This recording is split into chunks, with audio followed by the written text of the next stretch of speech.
మీ అందరినీ జనగామ జిల్లాలో ఎస్ఎఫ్ఐ రాష్ట్ర సదస్సు నిర్వహించారు. ఈ సందర్భంగా రాష్ట్ర కార్యదర్శి నాగరాజు మాట్లాడుతూ దేశవ్యాప్తంగా ప్రభుత్వ పాఠశాలలు మూతపడడం ఆందోళనకరమని అన్నారు. పాఠశాలల్లో మౌలిక వసతులు కల్పించి ఖాళీగా ఉన్న ఉపాధ్యాయ పోస్టులను వెంటనే భర్తీ చేయాలని డిమాండ్ చేశారు. ప్రభుత్వ విద్యను కాపాడేందుకు ఉపాధ్యాయులు, తల్లిదండ్రులు, ప్రజలు ఐక్యంగా పోరాడాలి అని పిలుపునిచ్చారు. వసతులు లేక అలాగే పాఠశాలల విలీనం చేయడం ద్వారా 1,00,000 పాఠశాలలు మూసివేత దిశగా గురైన పరిస్థితి ఉన్నది. అత్యధికంగా బీజేపీ పరిపాలిస్తున్న రాష్ట్రాలైనటువంటి మధ్యప్రదేశ్, రాజస్థాన్, ఉత్తరప్రదేశ్, గుజరాత్ లాంటి రాష్ట్రాల్లోనే ఈ పాఠశాల మూసివేత కొనసాగుతూ ఉంది. అందుకే దేశంలో పాఠశాల స్థితిగతులను చర్చించడంతో పాటు పాఠశాలల్లో ఉన్న సమస్యలు, ప్రభుత్వం నుంచి ఇవ్వాల్సినటువంటి నిధులు, ప్రభుత్వం తీసుకుంటున్న చర్యల మీద ఈ కన్వెన్షన్ చర్చించబోతా ఉంది.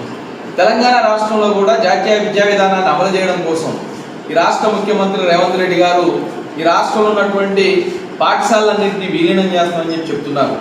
ఇప్పటికే తెలంగాణ రాష్ట్రంలో ప్రభుత్వ పాఠశాలలు 498 ప్రభుత్వ పాఠశాలల్లో 0 విద్యార్థులు ఉన్నారు. ఒక్క విద్యార్థి కూడా చేరిన పాఠశాలలు ఉన్నాయి. 13,672 పాఠశాలల్లో 0 నుంచి 30% మంది విద్యార్థులు తెలంగాణ రాష్ట్రంలో ఉన్న పరిస్థితి ఉన్నది. మరో 5,000 పైగా పాఠశాలలు 30 నుంచి 60 మధ్యలో ఉన్న పాఠశాలలు ఉన్నాయి. అంటే తెలంగాణలో కూడా ప్రభుత్వ పాఠశాలలు ఒక రకంగా అపశయం మీదనే ఉన్నాయి. తెలంగాణలో కూడా ప్రభుత్వ పాఠశాలల్లో సమస్యలు కొనసాగుతూ ఉన్నాయి. గతంలో సుప్రీంకోర్టులు, హైకోర్టులు ఇచ్చినటువంటి డైరెక్షన్స్, గైడ్ లైన్స్ కూడా తెలంగాణ రాష్ట్రం అమలు చేయలేదు. అందుకే తెలంగాణ రాష్ట్ర వ్యాప్తంగా ప్రభుత్వ పాఠశాలల స్థితిగతుల మీద అధ్యయనం చేయడం ద్వారా